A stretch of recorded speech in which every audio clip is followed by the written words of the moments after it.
Stage performance నేటి young హీరోలు young heroines కు స్టైల్ గా మారిపోయింది.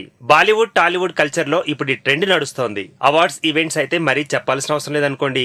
రీసెంట్ గా హైదరాబాద్ లో ఐఫా మూవీ వేడుకలు జరిగాయి. ఈ ఈవెంట్ లో టాప్ హీరోయిన్స్ హీరోలతో స్టెప్స్ వేసి మరీ ఈవెంట్ కు హైలైట్ గా నిలిచారు. ఈ వీడియోలు ఇప్పుడు సోషల్ మీడియాలో చక్కర్లు కొడుతున్నాయి. సౌత్ ఇండియన్ సినిమాలకు అవార్డ్స్ ఇవ్వడం గత ఏడాది నుండే ప్రారంభమైంది. ఇక ఈ విషయం ఏమిటంటే ఐఫా అవార్డ్స్ ఈవెంట్ లో అక్కినేని అఖిల్ హీరోయిన్ సమంతాలు కలిసి డాన్స్ ఇరగదీసేశారట. ముఖ్యంగా ఖైదీ నెంబర్ 150 చిత్రంలోని అమడు లెట్స్ డూ కుమ్ముడు అనే పాటకు స్టెప్పులు అదరగొట్టి ఐఫా ఈవెంట్ లోనే హైలైట్ గా నిలిచారట. ఇప్పుడు ఆ వీడియోలు నెట్ లో వైరల్ అయ్యి అభిమానులను అలరిస్తున్నాయి.